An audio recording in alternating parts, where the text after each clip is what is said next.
Ang pagkabayani, it's all about perception. Being a hero is all about perception. Now that is a line from the new movie Quezon, and everyone is talking about this movie. People are divided. Some are calling it brilliant, while others are furious about it. Now Manuel Luis Quezon, like so many of our bayanis, like so many of our heroes, was deeply flawed. He was human. He played dirty politics, mastered dirty politics. He made decisions that ultimately hurt people and still continues to impact millions of people today. His legacy is not black and white, and that was never in question. So what exactly is the problem? Let's dig deeper and break it down. Mabuhay! Or hindi pampangan, luwid kayo. Welcome back to my channel. It's me, Kirby Araullo, your friendly Pinoy historian. And as many of you requested, here's my movie review of the new movie Quezon. So I was finally able to watch it last night. And to be honest, going into the movie theaters, I was excited to see Quezon. Kasi, I loved Heneral Luna. And I enjoyed Goyo ang Batang Heneral. So I was excited to see the third movie in this series. But the thing is, to be honest, with this new movie Quezon, I left the movie theaters with mixed feelings. So first, let us start with what I think this movie does brilliantly. Cinematically, it is a beautiful film, and it feels incredibly relevant to Philippine politics today. And watching this, all I could think about was the Philippines today. It is so familiar. The scheming, manipulation, patronage politics, the corruption, even the mudslinging during campaigns, the dysfunction, everything that we're still dealing with today. So if you think about it, the movie uses Quezon to talk about our present. And honestly, that is pretty creative. I mean, let's face it, you cannot really make this kind of brutal critique about living politicians, not even their parents, because that would be very dangerous. So using historical figures like Quezon is safer, giving you the distance to say what needs to be said. So if that is the case, then I think that this movie works brilliantly as a contemporary political commentary. But the thing is, there is a risk. The audience might leave thinking that Quezon invented all of this. Like Quezon was the reason why Philippine politics is so broken. And that is not entirely accurate. If we look at our history, the patronage politics that Quezon played, that system was already there. In fact, Spanish colonialism created the cacique and padrino system, where local elites are mediating between colonial authorities and the masses. Then unknown to many, American imperialism turned all of this, into institutionalized machine politics. In fact, the Commonwealth of the Philippines was then created and designed to look like Filipino self-governance, while in reality, Americans kept significant control. So Quezon mastered a corrupted system, quote-unquote, a government run like hell by Filipinos. But the reality is that he did not create it. It was a system that was created and put in place by the Americans. So when we forget that distinction, we are missing something important. We are missing the colonial and structural roots of how our politics work. Now the movie wants us to think about today through Quezon, and that is very creative. That is valid. But the thing is, if you think that Quezon started all of this, that Quezon was the root of all evil in Philippine politics, then we are letting the deeper forces off the hook. We end up getting an easy villain instead of understanding what actually shaped our society. So when we miss those historical roots, we are also missing the struggles against imperialism. We are ignoring the systems they built that are actually still in place today, systems that are continuing to impact millions of people today. So in short, in terms of being a satire or a political commentary about today's Philippines, it hits the mark. But when it comes to the actual history of our people, that is where things get messy.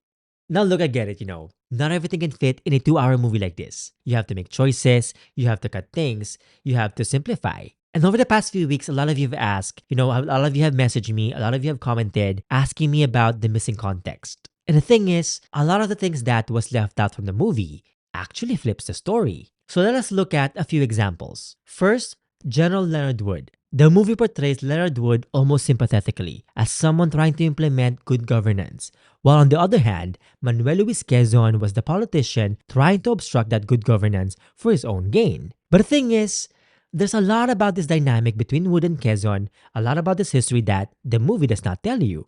So who was Leonard Wood? Before he became the Governor General of the Philippines in 1921, he orchestrated the 1906 Budaho Massacre, one of America's worst atrocities. Nearly 1,000 indigenous Muslim men, women, and children were killed. And I have an entire video about this, so if you want to learn more about Budaho, make sure to watch it after this one. Now, something that the movie doesn't actually mention was that Leonard Wood had just lost his bid for the Republican presidential nomination in 1920. So, with his dreams of being the US president crushed, he arrived in the Philippines a disappointed politician looking for somewhere to exercise his power. But the bigger context is economic. Under the previous Governor General Francis Burton Harrison from 1913 to 1921, Filipinos had built nationalist economic institutions, the Philippine National Bank, the Manila Railroad Company, and others. Government corporations supporting Filipino businesses and industries. This was called Filipinization, Filipinos actually controlling their own economic development. Now in 1921, when Leonard Wood arrived, his agenda was to dismantle all of it, privatize the government corporations, pull out government support from Filipino businesses, opening up the Philippine economy, opening up everything to the American corporate interest. Now in the movie, we also see the 1923 cabinet crisis, where all the Filipino cabinet members, including Quezon, resigned. Now this is usually remembered as being about Ray Conley, this corrupted American police officer. But the real fight was over Leonard Wood's economic agenda. Filipino politicians were trying to protect the institutions they had built, and Wood's policies had consequences. For example, the rice riots in 1924, this happened because Leonard Wood's economic policies favored American interest over Filipino farmers. And so when Leonard Wood couldn't get Filipino support for his agenda, he used the Philippine constabulary, aka the military, to silence the critics. So in short, Wood's agenda was not about good governance. The real question was always, who benefits from these policies? Now the answer is simple. American corporations got massive market access, while Filipino industries got dismantled. Now, does this mean that Manuel Luis Quezon was some pure nationalist hero? No. Quezon played political games, used patronage politics, and he was absolutely ruthless. But the movie frames this whole conflict as good governance versus corrupted politician, a government run like heaven by the Americans versus a government run like hell by Filipinos. But the thing is, what it was really about was who controlled the Philippine economy, Filipinos or American corporations. It was all about economic autonomy or staying an economic colony. Now the movie humanizes Leonard Wood, and it shows Quezon as purely self-serving. But Leonard Wood was systematically dismantling Filipino economic freedom for American corporate benefit. And that is not just a detail you leave out. It flips who was serving whose interest. Now there's a scene in this movie that shows a protest in Malolos, Bulacan, where the entire town of Malolos, Bulacan turned against Aguinaldo, calling him a traitor, blaming him for the death of Luna and Bonifacio. Now in this movie, it is all presented as if Manuel Luis Quezon was behind the scenes pulling the strings, trying to intimidate his opponent during a presidential election. But the thing is, what the movie does not tell you is that this protest happened in 1928, not during the 1935 elections. And the real story behind this is much deeper than just dirty politics. The local paper, The Tribune, reported on January 24, 1928 that the town of Malolos put on a funeral color, that the businesses were shuttered down, black flags being displayed, and the church bells were tolling as if there was a funeral. The people of Malolos pointedly ignored Aguinaldo's presence. Historical records show genuine community leadership, including figures like Graciano Natividad. So here's the background.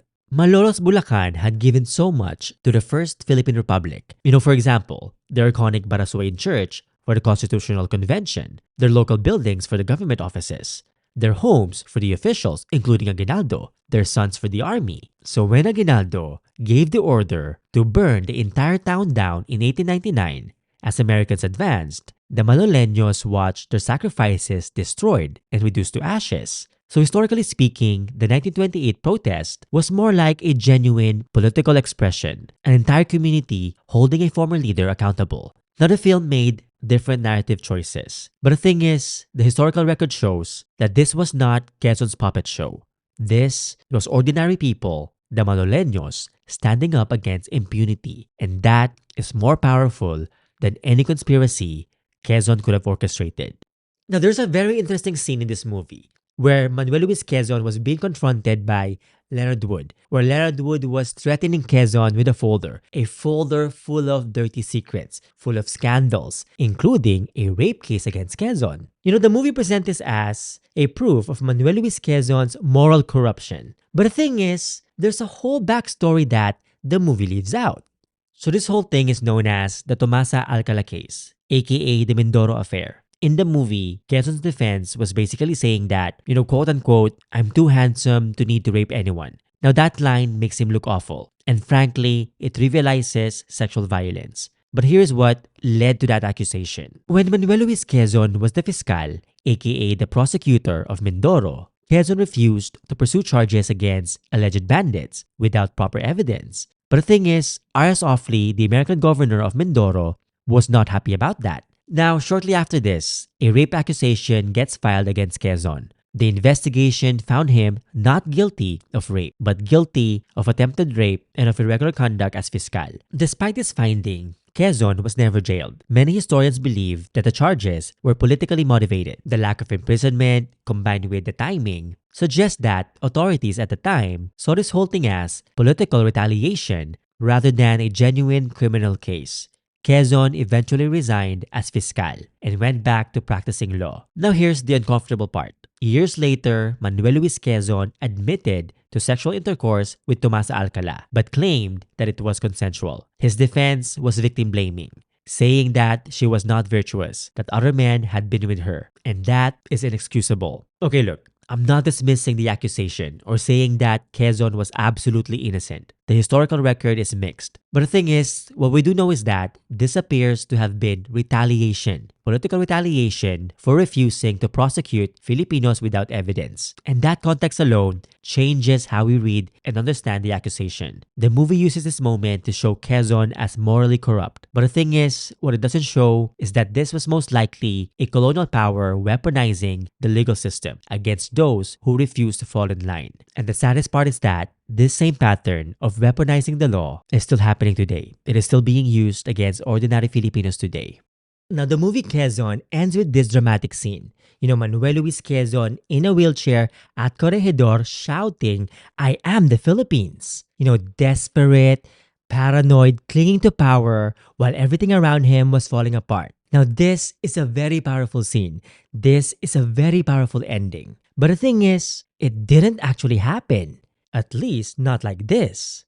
Manuel Luis Quezon did say those words, I am the Philippines, but not at Corregidor in December 1941. He said those words almost 3 years later in August 1944 while he was dying of tuberculosis in a hospital bed in Saranac Lake, New York. He said those words while he was delirious, while his body was failing. Now the movie takes that moment and moves it forward to Corregidor, and suddenly the ending becomes about a man consumed by ego, desperate for power even as his country burns around him. But the reality is that is not what was happening at Corregidor in December 1941. What actually happened was that Manuel Luis Quezon was confronting American officials about the military support they had promised, support that never came. In fact, unknown to many, on December 24, 1941, right in the middle of the Japanese invasion, Manuel Luis Quezon sent FDR a message proposing that both American forces and Japanese forces withdraw from the Philippines and let the Philippines be neutral. But when he found out about the Europe First policy of the United States, when he found out that the Philippines was being sacrificed for America's strategy to save Europe, Manuel Luis Quezon was furious. And this was him pushing back against the same colonial power that had shaped his entire political career. So if you think about it, by placing those deathbed words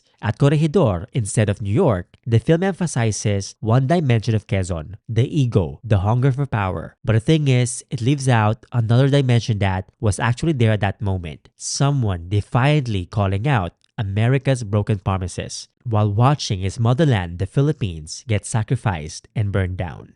Now, these are just a few examples of the context that the movie leaves out. And in fact, there's a bigger gap. The movie jumps from the 1935 election straight to 1941, to World War II. The entire Commonwealth period, 6 years of Quezon actually governing, the policies he implemented, the choices he made as president, the good, the bad, and the ugly, that is all completely absent in this movie. In this movie, we go from him winning power to him losing it, with nothing in between.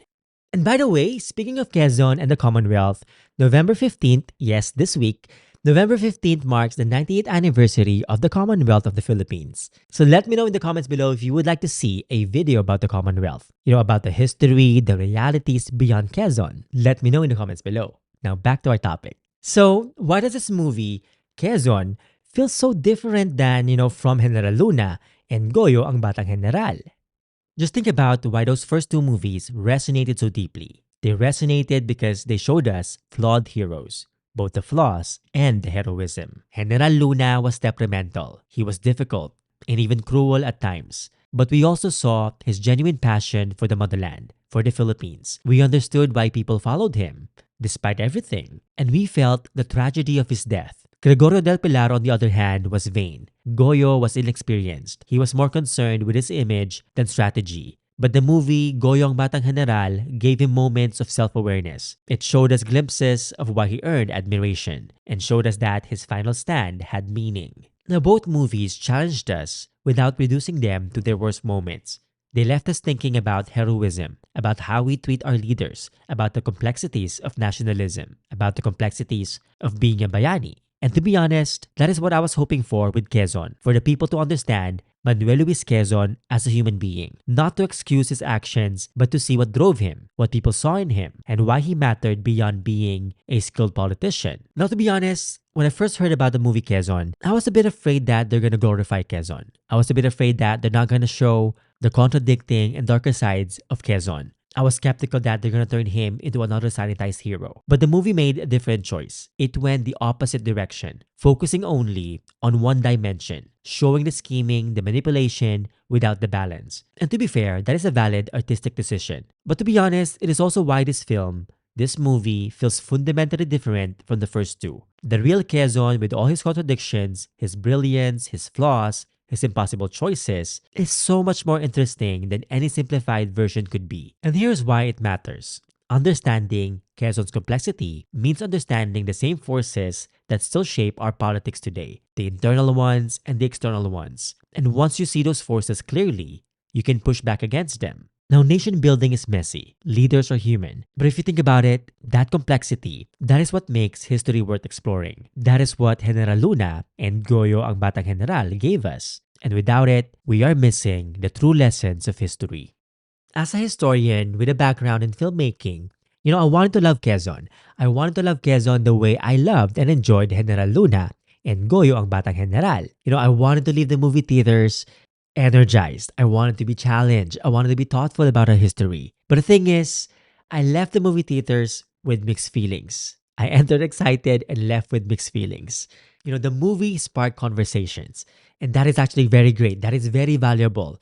People are now talking about Philippine politics, about history, about our leaders. So here's the thing that I hope you would take from this. Do not just accept simplified narratives. Do not just accept black and white stories. Whether they paint our leaders into heroes or villains. Because the thing is, history is not black and white. It never was. So beyond this movie, beyond any historical films, you need to dig deeper. You need to ask questions and search for what is missing. The movie Quezon leaves us with a lot to unpack, not just about Manuel Luis Quezon, but about how we remember our past. And that is why we need more Filipino historical films, why we need more filmmakers taking on these stories, sparking these conversations. And I do respect the filmmakers' right to make artistic choices. They've created something that got people talking, thinking, and arguing about our history and about how it relates to our present-day realities. But the thing is, we also have to think about responsible historical storytelling. I get it. Movies need to simplify, just like I do in these videos. You simply cannot fit everything on screen. Now, the question is what happens when the context you leave out completely changes the story. For example, when you only see corrupt politicians and actually miss US imperialism, when you miss the exploitation, the oppression, the massacres, and the systematic dismantling of everything Filipinos built. When you only see the dirty politics, but actually miss who actually had the power and who was fighting for scraps. When genuine protest gets framed as manipulation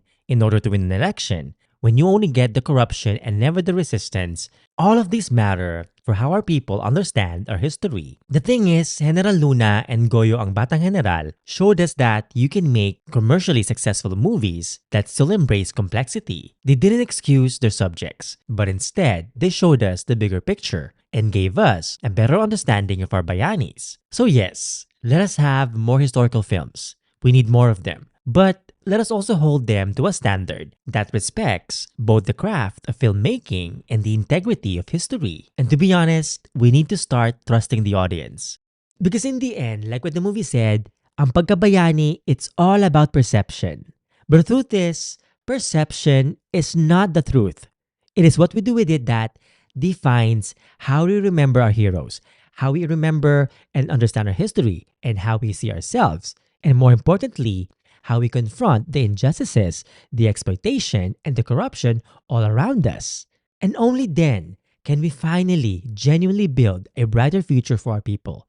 Can we finally, have a government run like heaven by Filipinos?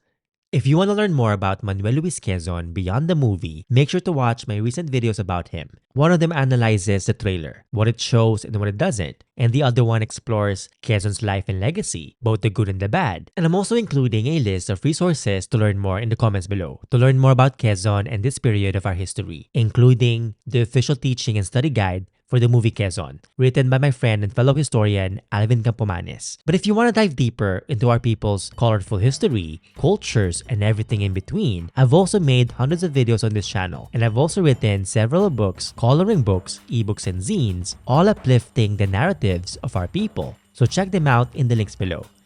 Maraming salamat po o hindi mapangan dakal pong salamat kay Kongan and in Binisaya, daghang salamat sa inyong tanan and in Magindanawan, syukran na benal. See you next time on Tagalog Kita Kit and in Gamampangan, Mikitix and in Binisaya, kita ita.